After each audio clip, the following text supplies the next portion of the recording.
তোমার মতো সন্তান ব্যবসা করে, চাকরি করে, ডাক্তার, প্রফেসর, ইঞ্জিনিয়ার, 5 বেলার নামাজ পড়ে, তুমি কেন পারবা না রে বাবা? ও যুবক, তাকায় দেখো, তোমার মতো যুবক দাড়িওয়ালার নামাজির অভাব নাই। স্কুল কলেজে পড়িয়াও নামাজ পড়ে, মা বাবার দোয়া নিয়ে চলে। এখনো সময় আছে, তওবা করো, মনে রে বুঝাও। আর নামাজ ছাড়বা না, দাড়ি কাটবা না, বেপরদায় চলবা না, মা বাবার সাথে বেয়াদবি করবা না, মা বাবার দোয়া নিয়া, সন্তান শিক্ষকের দোয়া নিয়া, উলামায়ে কেরামের দোয়া পরামর্শ নিয়া, নবীজির তরিকা মেনে চলবা। অন্তর থেকে যদি খাঁটি তওবা করতে পারো, আল্লাহ পাক তোমার তওবা কবুল করে জীবনের গুনাহ মাফ করে দিবেন। রুহানিয়ত চিনেই না, বুঝেই না। আরে ভাই, এটা কোন থানা? গরুনদী থানায় এক অপরাধী যুবকের ধইরা পুলিশ নিয়ে গেছে।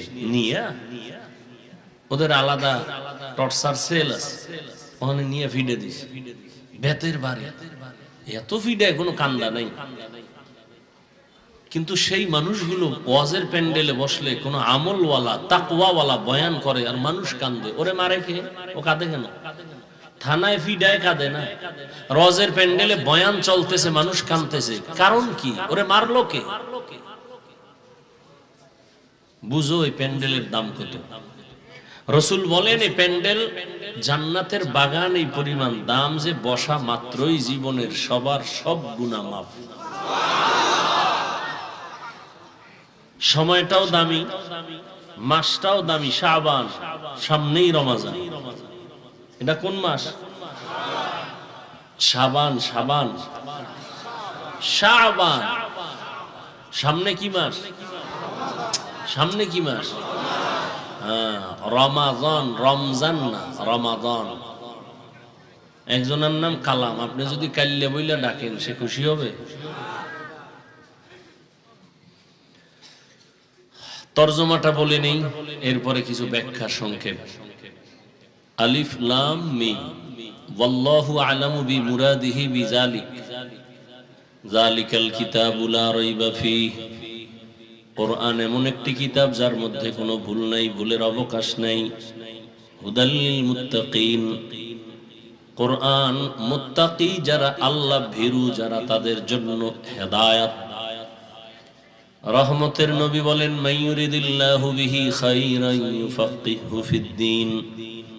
আল্লাহ যাকে বেশি মুহাব্বত করবেন, আল্লাহ যাকে বেশি ভালোবাসবেন, আল্লাহ তাকে তাফাক্কুহ ফিদ্দীনের মাকাম দান করবেন। একটা হলো তাআল্লুম ফিদ্দীন, আর একটা হলো তাফাক্কুহ ফিদ্দীন, ধর্মের বিষয়ে জানা, আর একটা হলো ধর্ম বুঝে মানা। ধর্মের বিষয়ে জানাটা আম, এটা সবাই পারে, হিন্দু ধর্মের বিষয়ে জানে, কিন্তু ধর্মের বিষয় বুঝিয়া মানিয়া চলা, এটা বড় কঠিন। আল্লাহ যাকে ভালোবাসবেন, আল্লাহ তাকে তাফাক্কুহ ফিদ্দীনের মাকাম দান করবেন, অর্থাৎ সে দিন বুঝবে, জানবে এবং জীবন দিয়ে হলো দিন রক্ষা করার জন্য চেষ্টা করবে। তরজমা শেষ।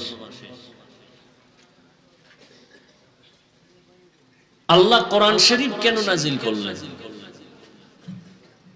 এর কারণ এখানে উল্লেখযোগ্য। বিষয়টা অনেক কথা, এখানে আমি শুধু একটা কথার জবাব দিয়ে মোনাজাত দিব, সেটা হলো আল্লাহ কোরআন নাজিল করলেন কেন। এই কেনর জবাবটা দিব, আর কোনো বয়ান হবে না। শুধু এতটুকু বিস্তারিত বয়ান আমি অনেক জায়গায় করেছি, অনেক টাইম নিয়ে। শুধু এতটুকুই বলবো, হুদাল্লিল মুত্তাকিন শব্দটার ব্যাখ্যা করব, আর কোনো এখানে আলোচনা নাই। অর্থাৎ আল্লাহ কোরআন কেন নাজিল করলেন, এটা প্রশ্ন। প্রশ্নের জবাব এখানে আল্লাহ দিবেন, যারা আল্লাহকে ভয় করে তাদের হেদায়েতের জন্য আমি কোরআন দিলাম। এখানে প্রশ্ন, যারা আল্লাহকে ভয় করে তার প্রমাণ কি? আমি যদি আপনাকে জিজ্ঞাসা করি, এখানে সবাইকে, আপনারা আল্লাহকে ভয় করেন কারা কারা, যদি জিজ্ঞাসা করি, সবাই হাত উঠাবে না? কোন চালাক বাঙালি পারলে ভাও দুইটাও আলগি দিয়া উড়াই দিব, যে আমরা 4 রাত পায় আল্লাহর ভয় করি। আরো চালাকটি বলবে, হুজুর গোছেও আমরা আল্লাহকে বেশি ভয় করি, যদিও নামাজ নাই, দাড়ি নেই, টুপি নেই, কিন্তু অন্তর পরিষ্কার। অথচ নবী বলেন যারা নামাজ পড়ে না ওরা দুনিয়ার বড় চোর। তো চোরের অন্তর আর কি পরিমাণ পরিষ্কার হতে পারে? তো এখানে সবাই বলবে আল্লাহকে ভয় করি, যে নামাজ পড়ে না সেও বলে ভয় করি, যে রোজা রাখে না সেও বলে ভয় করি, যে হালাল খায় না সেও বলে ভয় করি।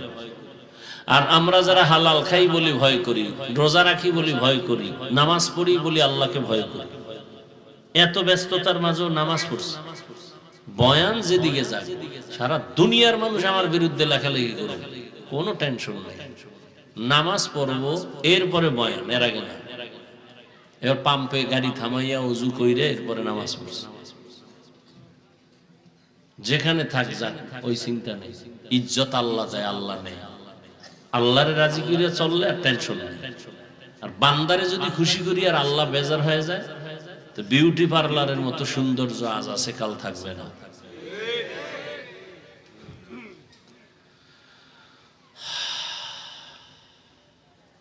সবাই বলে আল্লাহকে ভয় করি, আসলে ভয়টা কি?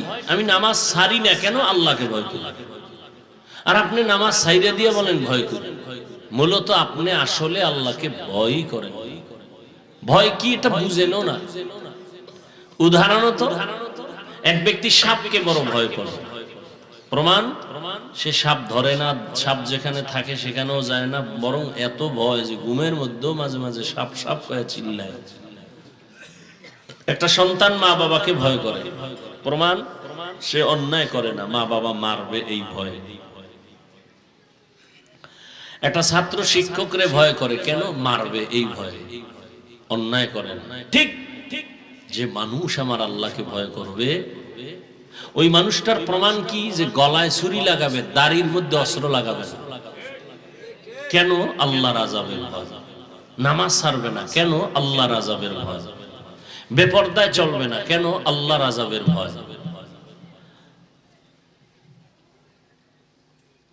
এই ভয় যাদের অন্তরে আছে, এক কথায় সোজা, যে আল্লাহকে ভয় করে সে গুনাহ করবে না ইচ্ছা করে। যদি অনিচ্ছায় হয়ে যায় তওবা করতেও দেরি করবে না।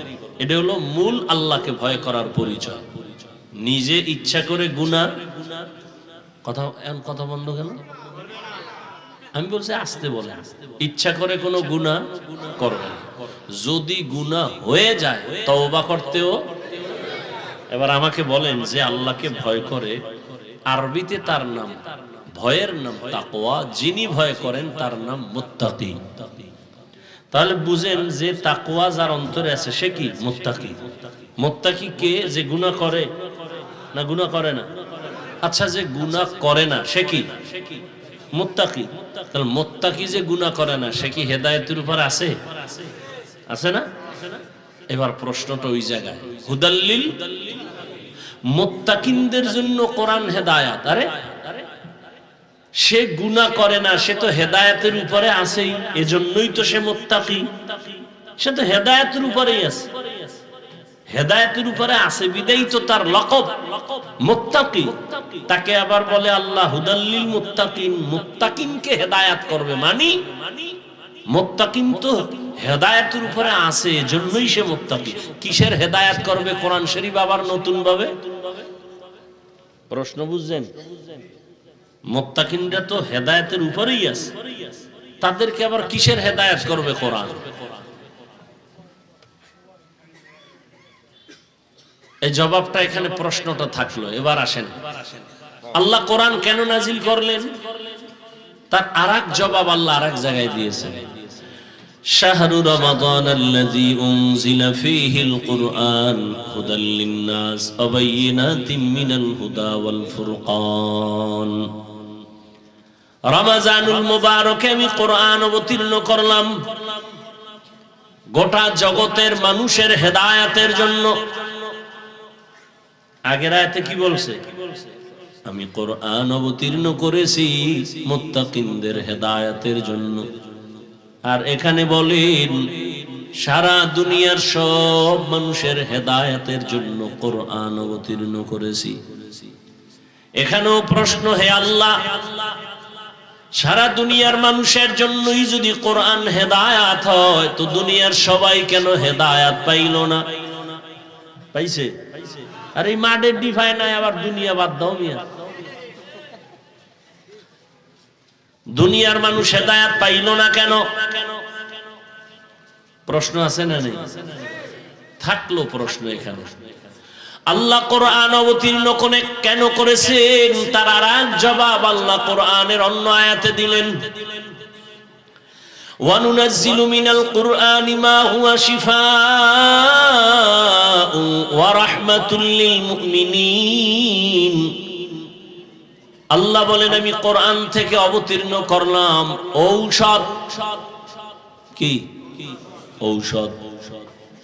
কোরআন যেমন আত্মার জন্য ঔষধ তেমন শরীরের জন্য ঔষধ। এজন্যই তো প্রথম সূরা সূরাতুল ফাতিহা আলহামদু সূরাটার নাম হলো সূরাতুশ শিফা, রোগ মুক্তির ঔষধ। ফজরের নামাজের সুন্নত পড়ে ফরজ 2 রাকাত পড়ার আগে কোন মুমিন যদি এক ধ্যানে বসে 11 বার দরুদ শরীফ পড়ে 41 বার আলহামদু সূরা পড়ে বিসমিল্লাহর সাথে পড়িয়া আবার 11 বার দরুদ পড়ে যদি পানির মধ্যে ফু দেয় আর ওই পানিটা সারা দিন যদি পান করে, এই বান্দার শরীরের মধ্যে কোনো রোগ থাকবে না।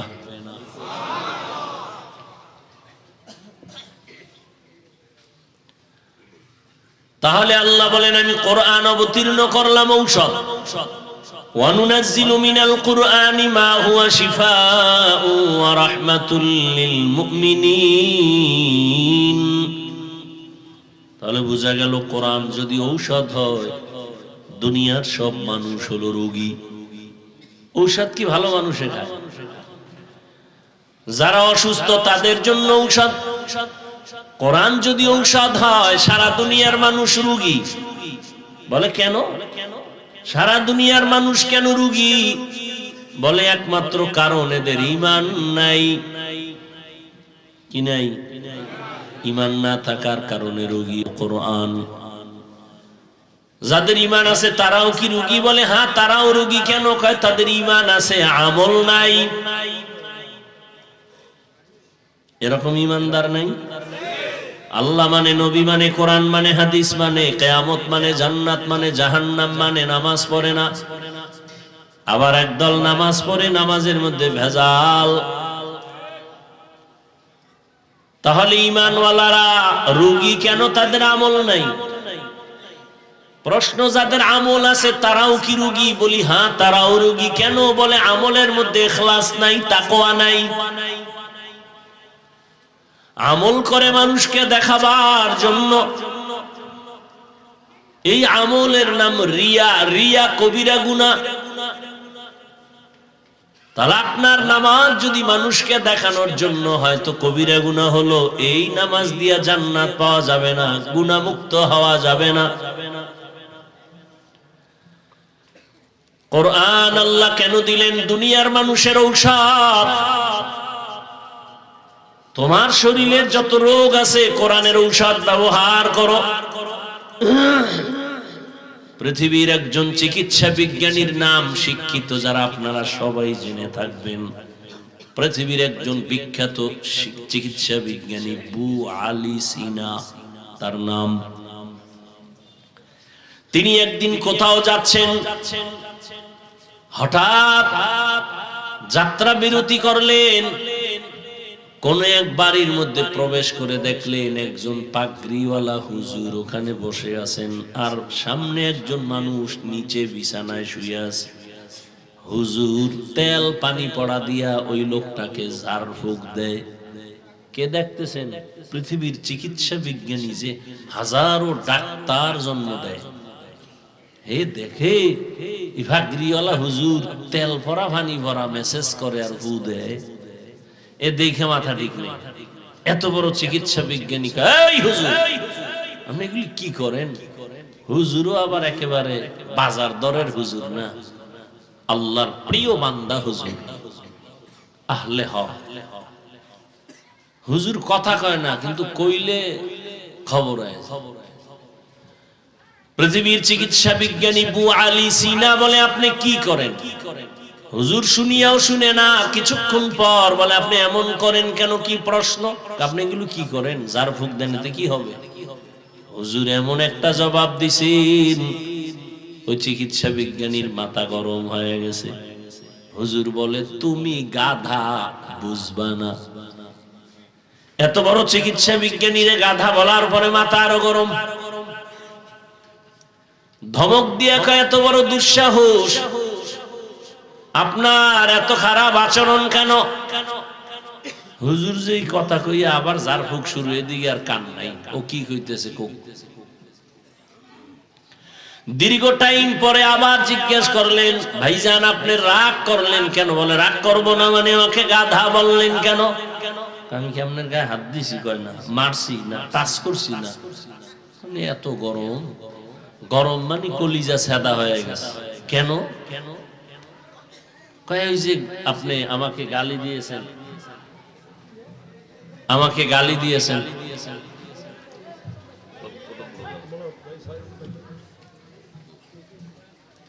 আল্লাহর বান্দা ওলিয়ে কামেল বলেন,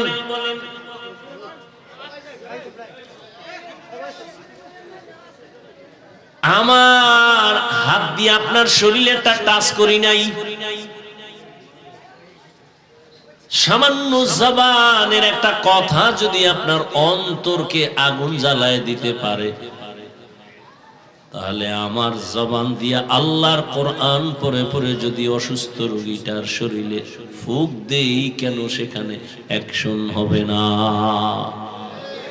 আউলিয়ারা কারে উকবা ইখতিয়ার, জাহেলারা কারে দুনিয়া ইখতিয়ার।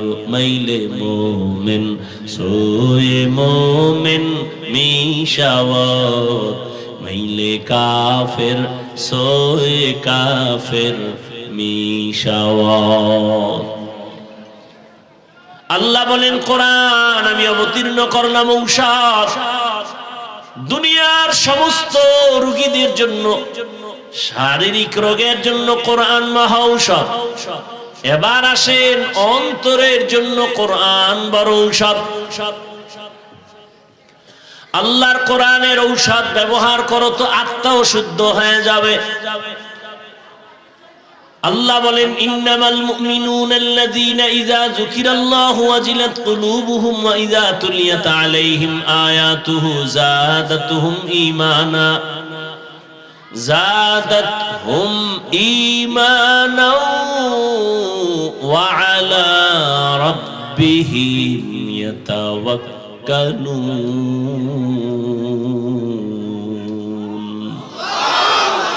ইকালামে জিন্দা কুরআনে হাকিম, হিকমতে উলা ইয়াজালসতু কদিম, জামিউল ইলমি ফিল কুরআনে হাকিম, তাকাসারাত আনহু ওয়া ফাহামুর রিজালি। দ্বিতীয় কথা, আল্লাহ কোরআন নাজিল করলেন গোটা দুনিয়ার মানুষের হেদায়াতের জন্য। প্রশ্ন ছিল দুনিয়ার সবাই কেন হেদায়াত পেল না? ও আল্লাহ আপনার ওয়াদা কই? আপনি ওয়াদা করেছেন, আপনি কোরআন অবতীর্ণ করলেন দুনিয়ার সব মানুষের হেদায়াতের জন্য, তো দুনিয়ার সবাই কেন হেদায়াত পায় না? তার সংক্ষিপ্ত জবাব, দুনিয়ার সবাই কেন হেদায়াত পায় না তার জবাব হলো দুনিয়ার সবাই হেদায়াত চায় না। দুনিয়ার সবাই হেদায়াত চায় না। যেমন নগদ বুঝায় দেয় রে বাবা, বেয়াদবি মাফ করবেন, রাগ করবেন না। এখানে আপনারা যারা বসে আছেন সবাই মুসলমান, আমিও মুসলমান। আপনার আল্লাহ আমার আল্লাহ দুই না এক। আপনার আমার নবী, আপনার আমার কাবা, আপনার আমার ধর্ম, আপনার আমার কালেমা, আপনার আমার ইসলাম, আপনার আমার নবী, আপনার আমার কোরআন হাদিস। দুনিয়াতে আসছি, সিস্টেমও কিন্তু এক। নাকি আপনারা লুঙ্গি পরে আসছেন? বিদায়বেলা কাফনের সংখ্যাও এক, পুরুষের 3টা, মহিলাদের 5টা, কালার হবে আলাদা। আমগো হুজুর গো কালার হবে একরকম, আপনাদেরটা আর এক রকম হবে। সবার কালারও কিন্তু এক, সবার কালার হবে কালো। কি সাদা হবে সবার কালার। কাফনের উপরে লেখা থাকবে কে বড় হুজুর, কে টাকাওয়ালা, কিছুই লেখা থাকবে না। তাহলে এত বাহাদুরি কেন? আজ আমি বক্তার ভাব, আপনি টাকার ভাব দেখেন, ক্ষমতার ভাব দেখেন। সাদা কাফনে যেদিন ঢুকবেন ওই দিন সব বাহাদুরি বন্ধ হয়ে যাবে। কোটি টাকার মালিক দেখো অভাব হয় না দূর, গরিবে ঘুমায় আরাম করে মনটা বাহাদুর। ফেরাউনের লাশটা দেখো মিশর জাদু ঘরে, খায় না মাটি পোকা মাছি সবাই ঘৃণা করে। হৃদয়ে থাকিবে যার নম্রতা সদা, রহমত আসিবে সেথা প্রভুর ওয়াদা। বড়র বাড়াই থাকলে দিলে রহমত আসবে না, নিজেকে নিজে ছোট মনে করিও সাদা। উঁচু জমিন থেকে পানি নিচু জমিনে যায়, তেমনি খোদার রহমত আসে নম্রতার হৃদয়। ভোগবিলাসের বাড়ি গাড়ি পরে রবে সব, থাকতে সময় স্মরণ করো আল্লাহ আমার রব। থাকতে সময় স্মরণ করো আল্লাহ আমার রব। আমাদের রবকে ইন্নাল্লাযীনা ক্বালু রাব্বুনাল্লাহু সুম্মা ইসতাকামু ফালা খাউফুন আলাইহিম ওয়ালা হুম ইয়াহজানুন।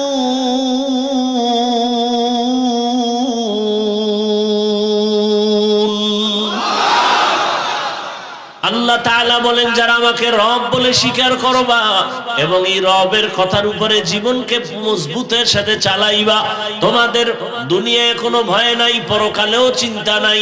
আমি আল্লাহ কুদরতের দ্বারা তোমাকে বিনা হিসাবে জান্নাত দিয়ে দিব। তাহলে আমাদের কাফনের কালারও কি এক, কবরের সাইজও নাকি এলাকার কবর এক হাত বড়? কবরের মধ্যে রাখার পরে প্রশ্ন হবে তিনটা, তাও রবের পরিচয় দাও, ধর্মের পরিচয় দাও, রাহমাতুল লিল আলামিনের পরিচয় দাও।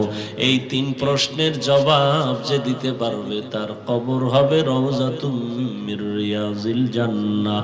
আর যারা জবাব দিতে পারবে না তাদের কবর হবে হুফরাতুম মিন হুফারিন নার।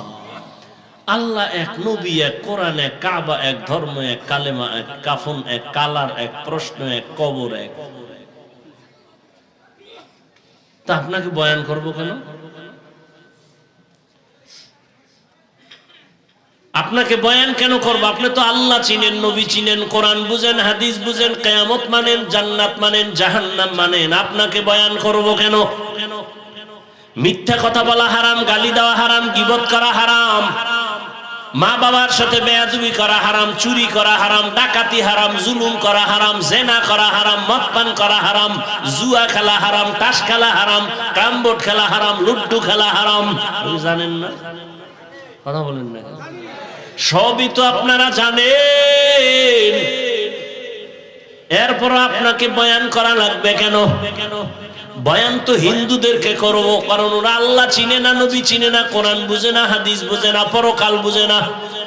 খ্রিস্টানদের বয়ান করা প্রয়োজন, কিন্তু কই ওদেরকে বয়ান করব কখন?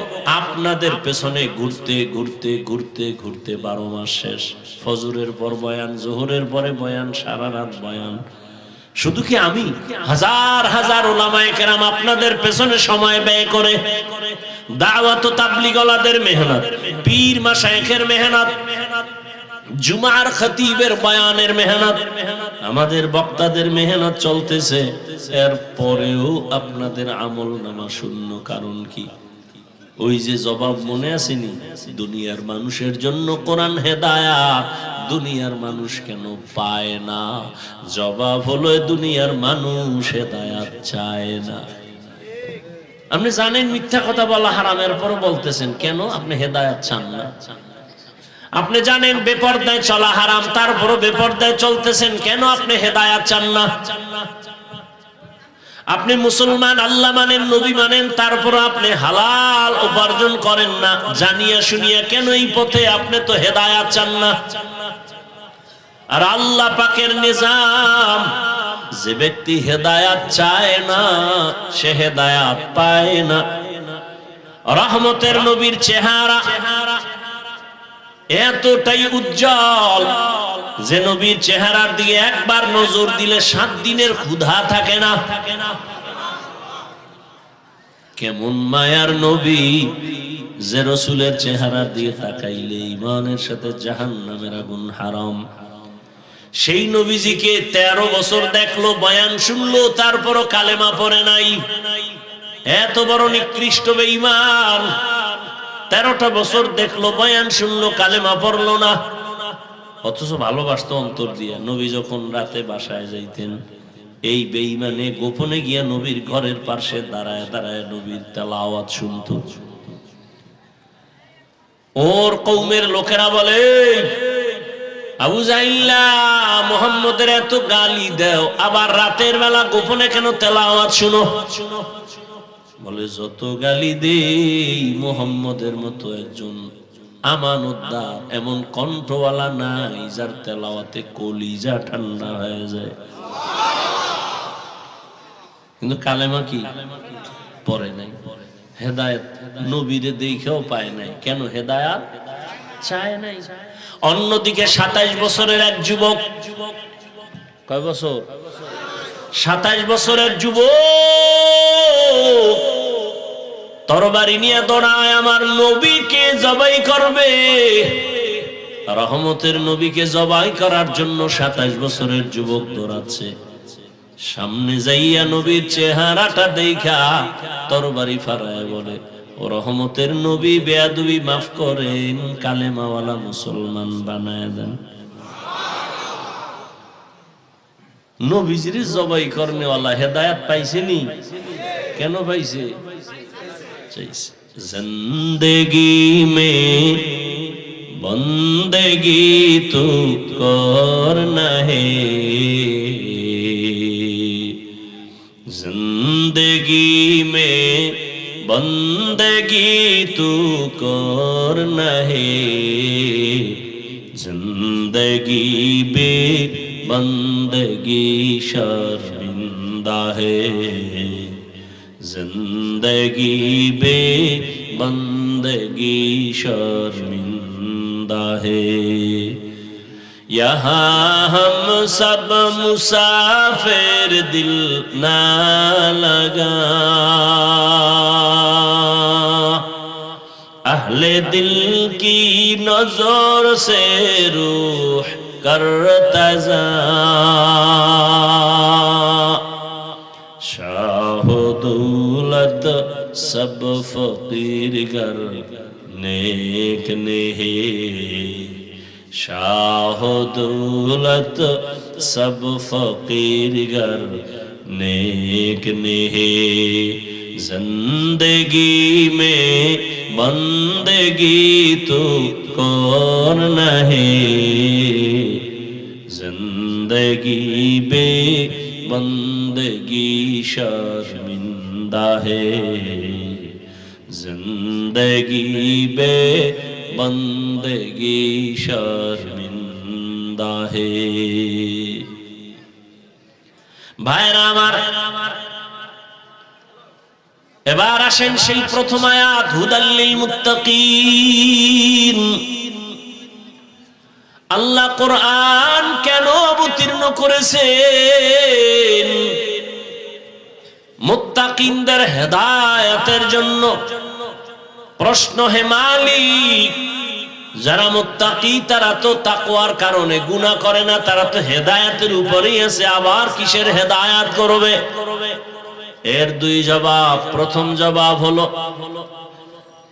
আল্লাহর ভয় নিয়ে যারা গুনাহমুক্ত হইয়া চলবে, 1 নাম্বার জবাব হলো, আল্লাহ তাদের কোরআন দ্বারা হেদায়েত করার মানি, তাদেরকে আল্লাহ ইস্তেকামতের মাকাম দান করবেন। ইস্তেকামতের উপরে থাকা বড় হেদায়েত, মানে লাগাতার একটা আমলে চালু থাকা, এটা বড় দামি এক সম্পদ। আল ইস্তেকামাতু খায়রুম মিন আলফি কারামা। একজন আল্লাহর প্রিয় ওলি, যাতে কোনো সন্দেহ নাই, এমন ওলিদের 1000 কারামত থেকে ইস্তেকামতের মূল্য অনেক বেশি। ইন্নাল্লাযীনা ক্বালু রাব্বুনাল্লাহু সুম্মা ইসতাকামু, খালি আল্লাহকে রব বলে মানে এতটুকু জানে না, বরং রবের হুকুম মতো জীবনটাকেই পরিচালনা করেছে। আপনার কাছে কেমন যেন বিষের মতো লাগে, কেমনে কেমনে আল্লাহর হুকুম মতো চলা যায়। এটাই তো বুঝাইতে চাইলাম। আপনারাও মুসলমান, আমিও মুসলমান, আপনার আমার আল্লাহ এক, নবী এক, কোরআন এক, কাবা এক, ধর্ম এক, কালেমা এক। অথচ আমি টুপি না দিলে লজ্জা পাই, আপনি টুপি মাথায় দিতে লজ্জা পান। কত ভিআইপি মুসলমান আপনি। আমি দাড়ি কাটতে লজ্জা পাই, আপনি রাখতে লজ্জা পান। আমি মসজিদে না ঢুকলে লজ্জা লাগে, আপনি ঢুকতে লজ্জা লাগে। আমি পর্দা না করলে লজ্জা লাগে, আপনার পর্দা করতে গেলে লজ্জা লাগে। আমি হালাল না খাইলে লজ্জা পাই, আপনি আর হালাল খাইতে গেলে লজ্জা পান। বিষয়টা কি?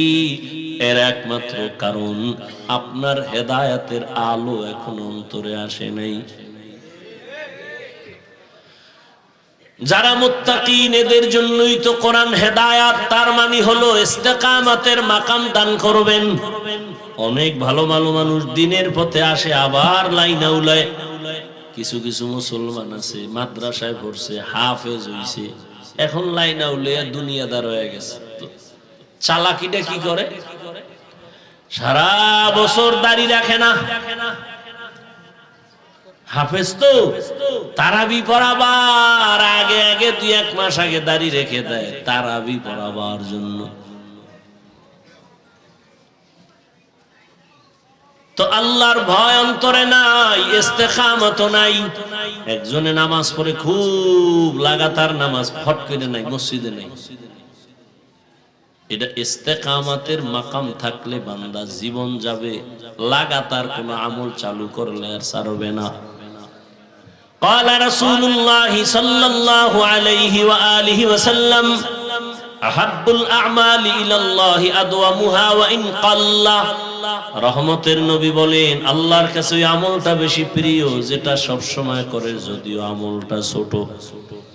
মুত্তাকিনদের জন্য কোরআন হেদায়েতের দ্বিতীয় অর্থ হলো, মুত্তাকিনরা তো হেদায়েতের উপরে আছে, পয়রা যেন না যায়। আমি ইস্তেকামতের মাকাম দিব, আর পরকাল জীবনে আমি আল্লাহ নিরাপদে তাকে বিনা হিসাবে জান্নাতে নিয়ে দিব। আতিনা ফি দারে দুনিয়া না হাসান, আতিনা ফি দারে উকবা না হাসান, ইয়া গিয়াসাল মুস্তাগীসিন ইহদিনা লিফতিখারা বিল উলুমে ওয়াল গিনা। হর গরিদে নেকো তু তৈয়ার है जो न मांगे उससे तू बेजार है। ও আমার কলিজার যুবক বাবারা, ও বৃদ্ধ বাবাজি, পর্দার আড়ালের মা বোনেরা, সারা রাত বয়ান শুনলে কি লাভ হবে যদি কালেমার হেদায়েত কপালে না আসে, নামাজের মায়া যদি অন্তরে না আসে, নেক আমলের মোহাব্বত যদি অন্তরে না আসে। এখনো আছে, তওবা করো। ও আমার যুবক বাবারা, আমি এতক্ষণ আপনাদেরকে যত কথাই বুঝাইলাম, কিন্তু একবারও বলি নাই আমার মতো সবাই হুজুর হইয়া যাও। বলছি? একবারও বলি নাই রে যুবক, আমি 5 কল্লি লাগাইছি, তুমিও লাগাও। একবারও বলি নাই মোনাজাত পর্যন্ত থাকো, ভয় নাই। একবারও বলবো না যে তুই টুপি দে। আমি কওমি মাদ্রাসার সন্তান, আমি একবারও বলি নাই তুমি কওমিতে যাও, বলবো না, ভয় নাই। আমি দাওয়াত ও তাবলীগের লাইনের পাক্কা একজন বান্দা, একবারও বলবো না, বলি নাই তুমি তাবলীগে যাও। আমি তাজা পীরের মুরিদ, শুধু মুরিদ না, যারা পীর মুরিদি মানে না, আমি সারা বাংলাদেশে কসম খাইয়া তাদেরকে এতটা ভণ্ড বলি, কঠিন ভাবে বলি, এরা এতটাই ভণ্ড। যারা ওলি আউলিয়া মানে না, পীর মুরিদি মানে না, আমি বলি এরা কোরআন মানে না, বুখারী শরীফ মানে না, এরা ভণ্ড, শুধু ভণ্ড না, এদের যারা ভণ্ড বলে না তারাও ভণ্ড, খোদার কসম তারাও ভণ্ড। ভাইরা আমার, কিন্তু আপনাদের বলছি কি পীরের কাছে যাও? বলছি? বলবো না, কোনো ভয় নাই। মাদ্রাসায় পড়ো, বলবো না, ভয় নাই। তো কি বলবো? কি বলবো এবার শুনো ও যুবক, তুমি আমি মুসলমান, আল্লাহ এক, নবী এক, কোরআন এক, কাবা এক। তুমি স্কুলে পড়ো, বাধা নাই, কলেজে পড়ো, বাধা নাই, চাকরি করো, বাধা নাই, ব্যবসা করো, বাধা নাই। ও আল্লাহর বান্দারা, তুমি ডাক্তার হও, দোয়া করি। তুমি ইঞ্জিনিয়ার হও, প্রফেসর হও, চাকরিজীবী হও, ব্যবসায়ী হও, তবে আমার ছোট্ট একটা দাবি হলো তুমি বেয়াদব হইবা না। তুমি ডাক্তার হও, বেয়াদব হইও না, ইঞ্জিনিয়ার হও, বেয়াদব হইও না, প্রফেসর হও, বেয়াদব হইও না। বেয়াদব মানে কি? হুজুরের সামনে নামাজের সুরাতে বসার নাম আদব না। আল্লাহর সাথে বেয়াদবি মারাত্মক, রসুলের সাথে বেয়াদবি, মা বাবার সাথে বেয়াদবি, শিক্ষকের সাথে বেয়াদবি, ওলামায়ে কেরামের সাথে বেয়াদবি।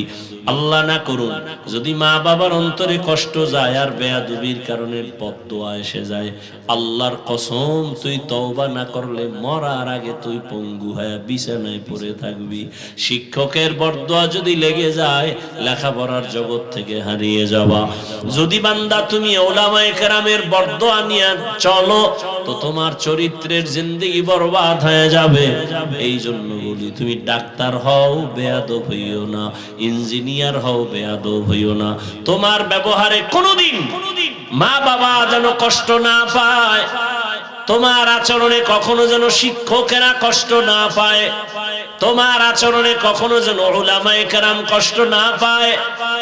মা বাবায় কষ্ট পেলে বরদোয়া চলে আসবে, কারো বরদোয়া করা লাগে না, খালি যে কষ্ট পাইয়া বলবে আহ আহ এটা একটা আগুন তোর কপালে পড়ছে তো তুই পুইরা চাই। মা বাবায় যদি কষ্ট পেয়ে বলে আহ এটাই একটা আগুন, অভিশাপ, এটা তোর কপালে লাগলে তুই জিন্দেগি বরবাদ, সম্মান আর জীবনে থাকবে না, সফলতা থাকবে না।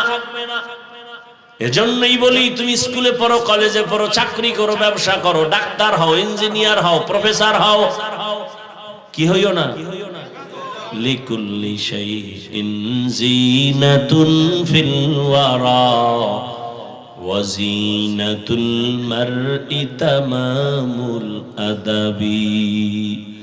আদবালা জিন্দেগির বড় মূল্য। যত বড় শিক্ষিত হও না কেন তোমার কথায় ব্যালেন্স নাই, কেউ তোমারে মহাব্বত করবে না, অন্যকে সম্মান দাও না, বিনয়ের সাথে কথা বলো না, কেউ তোমাকে অন্তর থেকে ভালো জানবে না। অতএব বান্দা তুমি যাই হও না কেন, ব্যবসায়ী চাকরিজীবী হও, বেয়াদব হইও না। ও আমার পর্দার আড়ালের আম্মা জানেরা, আপনাদের সন্তানদেরকে যা বুঝাইতেছি মা, আপনি যদি দোয়া না করেন, চেষ্টা না করেন, সন্তান কোনোদিন এই গুণে গুণান্বিত হতে পারে না। কারণ গাছ ভালো হলে ফল ভালো হবে, মা ভালো হলেই তো সন্তান ভালো হবে। এই দুনিয়ায় যত সন্তান ভালো হয়ে আসছে সব মায়ের অবদানের কারণে। এ কারণেই তো মায়ের অনেক মর্যাদা, অনেক সম্মান আল্লাহ দান করেছেন। এই পরিমাণ সম্মান আল্লাহ নবীর মাধ্যমে, ইসলামের দ্বারা মহিলাদেরকে দিয়েছেন কিয়ামত পর্যন্ত। সারা দুনিয়ার মানুষ যদি আলাদা সম্মান দিতে চায়, আল্লাহর কসম নারীর কিয়ামত পর্যন্ত সম্মান হবে না, হবে আরো অপমান। আল্লাহ যে সম্মান দিছেন নারীরে, দুনিয়াওয়ালারা যদি আলাদা সম্মান দিতে চায়, সম্মান হবে না, কি হবে? অপমান হচ্ছে তো।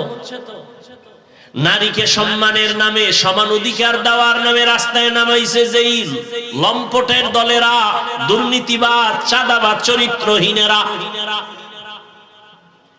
সেই নারীদের কারণে আজ জেনা, বেবিচার বেড়ে গেছে। নারীরা সমান অধিকার চায়, অথচ আল্লাহ দিছে নারীর মর্যাদা অনেক বেশি পুরুষের থেকে। ইদানিং কালে মহিলারা আবার নাকি ময়দানে আসতে চায় নতুন রূপ নিয়া। কি কয়? ছেলে যেই পরিমাণ সম্পদ পাবে মেয়েটাকেও সমান দিতে হবে, কারণ বাবার থেকে ছেলে যা পাবে তার অর্ধেক যদি মেয়ে পায়, মেয়ের উপরে জুলুম হয়ে গেল। আর সেরার জানা নাই যে মেয়েকে আল্লাহ পাক এই যে অর্ধেক দিছেন তাও ছেলের থেকে বেশি দিছেন। এটা বুঝার আর মেমোরি নাই, জিবি নাই, হ্যাং হয়ে গেছে। ওই কুলাঙ্গারের জিবি হ্যাং হয়ে গেছে, কোন চরিত্রহীন লম্পট। দুনিয়ার কোন ধর্মে নারীর মর্যাদা পুরুষের থেকে বেশি দেয় নাই। সব ধর্মে নারীর উপরে জুলুম। হিন্দুদের ধর্ম, খ্রিস্ট ধর্ম, ইহুদি ধর্ম, বৌদ্ধ ধর্ম, প্রত্যেকটা ধর্ম নারীর উপরে বেইনসাফি করেছে, ইনসাফ করে নাই। আর ইসলাম ইনসাফ করে নাই, এহসান করেছে। ইনসাফ মানি সমান সমান, এহসান মানি বেশি। আপনি পাবেন 5 টাকা, দিলাম আরো বেশি, এহসান। বেতন 50, আমি বাড়ায় দিলাম 1 মাসে, নে তোরে দিলাম, এটা এহসান। সমান সমান দিছি, পাওনা ইনসাফ। তাহলে নারীর উপরে শুধু ইনসাফ না, এহসান।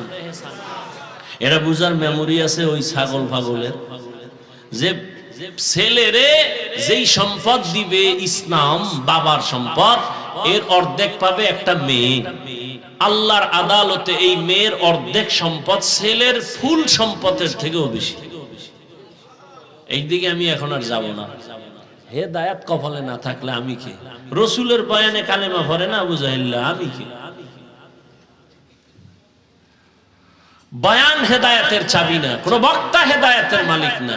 টোটাল হেদায়াতের মালিক কে? নবীজিও না। নবী হেদায়াতের মালিক হইলে আবু জাহিল্লা কালেমা পড়লো না কেন?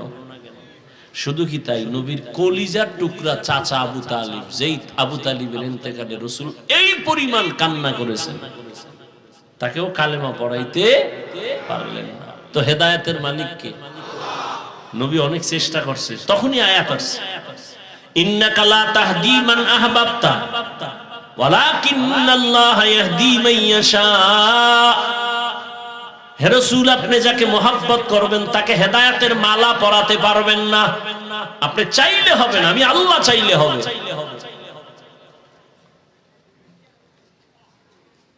ভাইয়েরা আমার, নারীদের সম্পদ আল্লাহ অনেক বেশি দিবেন।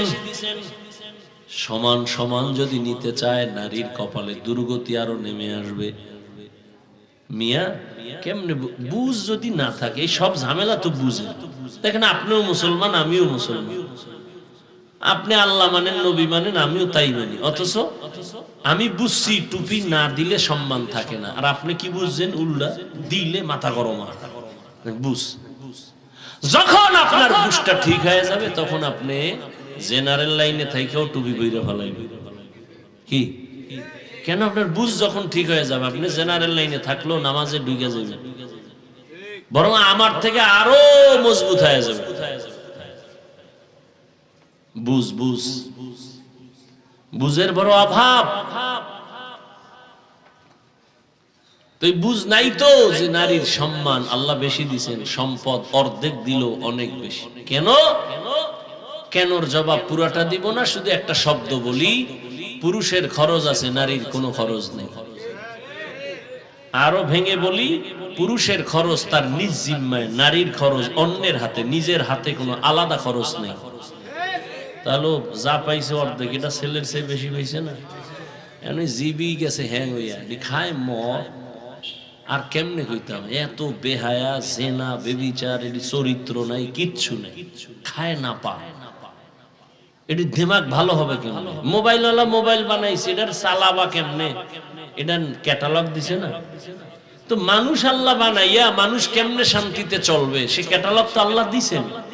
তুমি এটা বাদ দিয়ে যদি মন গড়া চলো তো তো গজব আসবে। আল্লাহ দুনিয়ার সব সমাধান কোরআনে দিলেন না, কি দেন নাই? রাষ্ট্রের সমাধানটা আল্লাহ দিলেন না, এরকম একটা ভুল করে লাইলেন আল্লাহ। হ্যাঁ, তাহলে যে চোরারা কয় যে হুজুর ওয়াজ করেন রাজনীতি করবেন না, ওলামায়ে কেরাম কি ওদের চান্দাবাজি আর ধান্দাবাজি রাজনীতি করে? ওলামায়ে কেরাম রাজনীতির ওয়াজ করলে তো ওই ওয়াজ করে যেটা সুলাইমান নবীর রাষ্ট্র চালানো রাজনীতি কোরআনে আছে, ইউসুফ নবীর মিশর চালানো রাজনীতি কোরআনে আছে, এডি করে। রসুল রাজনীতি করেছেন, মদিনা চালাইছেন, আবু বকর চালাইছেন, ওমর চালাইছেন, এগুলি বলে। তোমার মতো পচা চান্দাবাজি ধান্দাবাজি রাজনীতি তো হুজুরেরা এডি বয়ানে বলেন। এরপরও যদি মেনে নেই আধা মিনিট ঠিক আছে করুন না, কিন্তু সেই স্টেজে রাজনীতির বক্তব্য হয় কেন? কি ওয়াজ হবে আল্লাহর জন্য, সেই পোস্টারে কেন রাজনীতির নেতার নাম? সেই স্টেজে রাজনীতির ওয়াজ হবে না, সেই স্টেজে রাজনীতির বক্তব্য কেন? মসজিদে রাজনীতি হবে না, মসজিদে আবার সেই ধান্দাবাজি চান্দাবাজিরা ভোট চায় কেন? কেনর জবাব হলো শিয়ালের হাতে মুরগি। কার হাতে মুরগি? শিয়ালের মুরগি দিছে 3 দিনের আমানত। শিয়াল বলে ফ্যাটের ভিতরে আমানত, কিমা হয়ে আছে কিমা। শিয়ালের হাতে মুরগি দিলে যা হবে, ধর্মের চাবি হারামখোর সুদখোরের হাতে দিলে তাই হবে। হারামখোর সুদখোরের হাতে ধর্মের চাবি দিছে জিবরাইল। সব সুফি সাহেব কে দিছে? কারা দিছে? ইবলিস। তুমি ইবলিস। ভোটের আগের রাত্রে পচা পায়খানার নামে টাকা খাইছো, লজ্জা লাগে নাই? হারামখোর। বাথরুমে গিয়া 10 গ্রাম পায়খানা খাইও। কয় গ্রাম?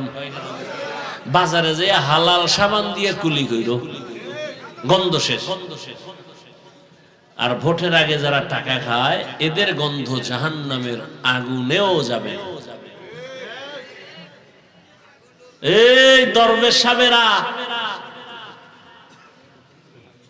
সারা বাংলাদেশ ঘুরে কথা কই, খুব হুশ।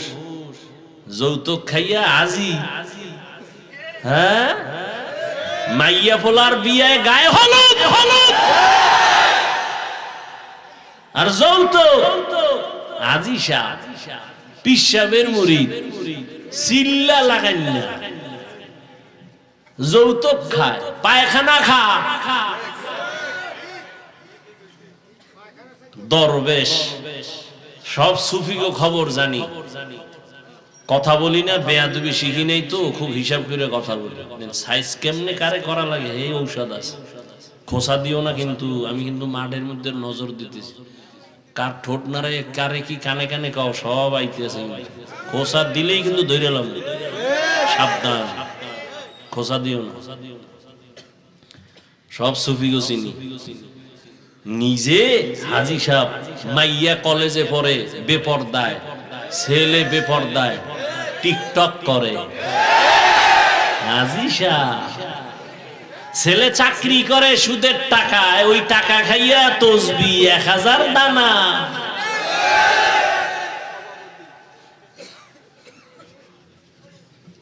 খোসা দিও না, শেষের দিকে আই পড়ছি, খবরদার। আল্লাহ সবাইকে মাফ করেন।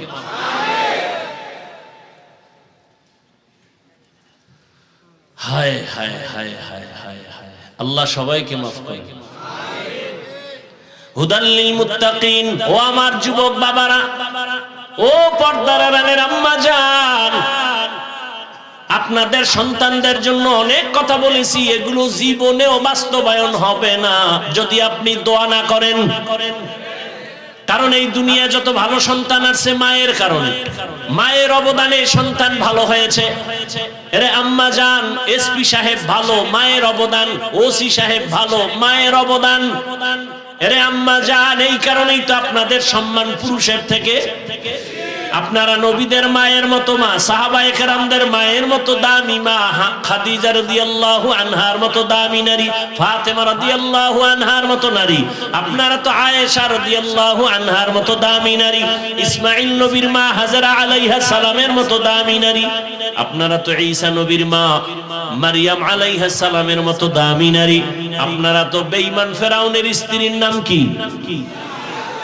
এই যে এত বড় বেঈমানের ঘরে থাইকা আসিয়া নামের স্ত্রী আল্লাহর এত পেয়ারা হয়েছে। রহমতের নবী বলেন, কিয়ামতের ময়দানে আসিয়ার সাথে আমার সাথে বিয়া হয়ে যাবে। এরে আম্মা জান, এত বড় বেঈমান ফেরাউনের ঘরে থাইকা আসিয়া যদি আমার আল্লাহকে আপন বানায় নিতে পারে, আপনার স্বামী তো ফেরাউনের মতো খারাপ না।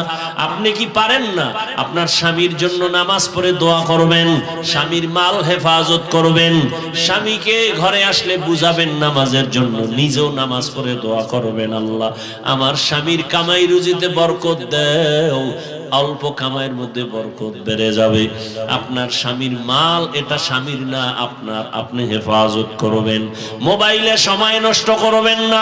সন্তানটাকে আদর্শওয়ালা ডাক্তার বানাবেন, আদর্শ ইঞ্জিনিয়ার বানাবেন, আদর্শ প্রফেসর বানাবেন। আপনার সন্তান আপনি মরিয়া গেল ডাক্তারি করবে, কিন্তু কোরআন পড়িয়া মা বাবার জন্য দোয়া করবে। আপনার সন্তানকে আপনি দ্বীনের পথে রাখেন, ডাক্তার বানান, নামাজি হয়ে যাবে, আপনার জীবন ধন্য হবে। এরে আম্মা জানেরা, আপনার মতো কত মা এই অঞ্চলে এখনো আছে, বেপরদায় চলে না, নামাজ ছাড়ে না, মোবাইলে সময় নষ্ট করে না, স্বামীর মাল খেয়ানত করে না। এখনো কি আপনারা পারেন না তওবা করতে আল্লাহর কাছে? জীবনে আর নামাজ ছাড়বেন না, বেপরদায় চলবেন না, মোবাইলে সময় নষ্ট করবেন না, স্বামীর মাল হেফাজত করবেন। প্রত্যেকটা মা যদি হিসাব করে, স্বামীর মাল স্বামীর না, পৃথিবীর কোন স্বামীর মাল নিজের না, সব কামাই রুজি গাধার মতো দিনরাত কষ্ট করে ছেলে মেয়ে স্ত্রীর জন্য। নিজে না খায় থাকলে কষ্ট নাই, কিন্তু যদি শুনে বাচ্চা খানা খায় না, কলিজা ফেটে যায় ওর কষ্টে। ঈদের জামা নিজে কিনতে পারে না, দুঃখ নাই। সন্তান আর স্ত্রীকে যদি দিতে না পারে, মনের মধ্যে দুঃখ। মা যদি চিন্তা করে স্বামী মরে গেলে সব সম্পদ তো আমার, এই চিন্তা করলে কোনো মা স্বামীর সম্পদ গুনাহের কাজে ব্যয় করবে না। প্রত্যেকটা সন্তান যদি চিন্তা করে বাবার টাকা পয়সা তো আমার, বাবাই মরে গেলে তো আমার হাতেই চলে আসবে, এই চিন্তা যদি করতো কোনো সন্তান, বাবার সম্পদ বেলাইনে খেয়ানত করতে পারতো না। এখনো সময় আছে, আম্মা জান তওবা করেন, আল্লাহর কাছে মনে মনে বলেন, জীবনে আর বেপরদায় চলবেন না, নামাজ ছাড়বেন না, মোবাইলে সময় নষ্ট করবেন না, স্বামীর মাল হেফাজত করবেন, খেয়ানত করবেন না, সন্তানটাকে আদর্শওয়ালা বানাবেন, বেয়াদব বানাবেন না। ও আমার বৃদ্ধ বাবাজিরা, আপনার মতো কত বুড়ারা মসজিদে গিয়ে নামাজ আদায় করে, বলেন আপনি কেন পারবেন না? এখন থেকে তওবা করেন। যুবক বাবারাও তওবা করে নাও। স্কুলে পড়ো, কলেজে পড়ো, চাকরি করো, ব্যবসা করো, তোমার মতো যুবক স্কুল কলেজে পড়ে, সত্য কথা বলো, 5 বেলার নামাজও পড়ে নাই। আমি বলবো তোমার কপালে কার জানি বরদোয়া লাগছে, এই বরদোয়া অভিশপ্ত কপাল নিয়ে জন্ম নিছো কেন? তোমার মনটারে বুঝাও না। তোমার মতো যুবক স্কুল কলেজে পড়িও যদি নামাজ পড়ে, বলো বাবা তুমি কেন পারো না? তোমার মতো যুবক ডাক্তার, প্রফেসর, ইঞ্জিনিয়ার, নামাজি, তুমি কেন পারো না? তোমার মতো যুবক সন্তান রাস্তায় গাড়ি চালায়, নামাজ পড়ে, বলো তুমি কেন পারো না? নদীর মধ্যে মাছ ধরে, নামাজ পড়ে, কৃষি কাজ করে, নামাজ পড়ে, তুমি কেন পারো না রে বাবা?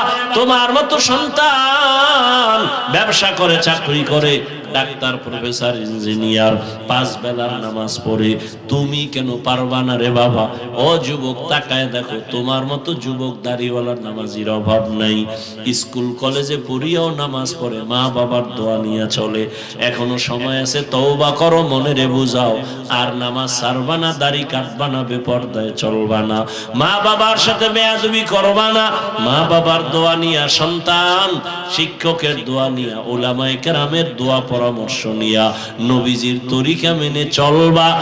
অন্তর থেকে যদি খাঁটি তওবা করতে পারো, আল্লাহ পাক তোমার তওবা কবুল করে জীবনের গুনাহ মাফ করে দিবেন। আল্লাহর কাছে খাঁটি অন্তরে তওবা করো, মনে মনে আল্লাহকে বলো, হে আল্লাহ, হায়াতের মালিক আমার আল্লাহ, ইজ্জতের মালিক আল্লাহ, জীবনে আর নামাজ ছাড়বো না, বেপরদায় চলবো না। ও আল্লাহ, এই ময়দানের সবাইকে তওবাওয়ালা জিন্দেগি দান করেন, তাকওয়াওয়ালা জিন্দেগি দান করেন। আয় আল্লাহ, মেহেরবানি করে আমাদের সবাইকে গুনাহমুক্ত হইয়া আদর্শ মানুষ হওয়ার তৌফিক দান করেন। আমিন। আলহামদুলিল্লাহি রাব্বিল আলামিন। والصلاة والسلام على سيد الأنبياء والمرسلين وعلى آله وأصحابه أجمعين. يا أرحم الراحمين، يا أرحم الراحمين، يا أرحم الراحمين، رب ارحمهما كما ربياني صغيرا. اللهم إنك عفو كريم تحب العفو فاعف عنا. اللهم إنا نسألك رضاك والجنة ونعوذ بك من سخطك والنار. ودير مالك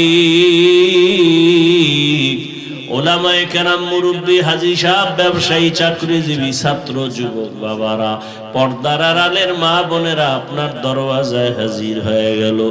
আয় আল্লাহ, আমরা গুনাহগার, তওবার নিয়তে হাত তুলেছি, আর গুনাহ করব না, নামাজ ছাড়ব না, দাড়ি কাটবো না, বেপরদায় চলবো না। মা বাবার দোয়া নিয়ে, শিক্ষকের দোয়া নিয়ে, ওলামায়ে কেরামের পরামর্শ নিয়ে নবীর আদর্শ মেনে চলবো। আমাদের তওবা কবুল করে নেন। আয় আল্লাহ, নবীজির আদর্শওয়ালা জীবন দান করেন। আয় আল্লাহ তাআলা, এই মাহফিল কবুল করে নেন। আয়োজনকারী, সহযোগিতাকারীদের কবুল করে নেন। আয় আল্লাহ, এলাকায় শান্তি দান করেন। মা বোনদের আবেদা, পর্দাওয়ালা বানায় দেন। সন্তানগুলো নেককার বানায় দেন। আয় আল্লাহ, যারা ব্যবসা করে, চাকরি করে, হালাল ভাবে বরকত বাড়ায় দেন। আয় আল্লাহ, মা বোনদের আবেদা, পর্দাওয়ালা বানায় দেন। সন্তানগুলো নেককার বানায় দেন। আয় আল্লাহ, আমার কলিজার যুবকদের দ্বীনের খাদেম বানায় দেন। মোবাইলের গুনাহের থেকে হেফাজত করেন আল্লাহ। চলার পথে হেফাজত করেন। সুন্নাতওয়ালা জিন্দেগি দান করেন। নবীজির রওজা বাইতুল্লাহ জিয়ারতের জন্য কবুল করে নেন। আয় আল্লাহ, রিয়া, হাসাদ, কিবির দূর করে ইখলাস দান করেন। ইলম, হিলম, হিকমত, আমলে বরকত বাড়ায় দেন। উলামা, তোলাবা, উম্মতের অন্তরে ইজ্জত, মুহাব্বত, রব বাড়ায় দেন। আয় আল্লাহ, সমস্ত ব্যবসায়ীদের ব্যবসায় হালাল ভাবে বরকত বাড়ায় দেন। আয় আল্লাহ, বরকতি রিজিক দান করেন।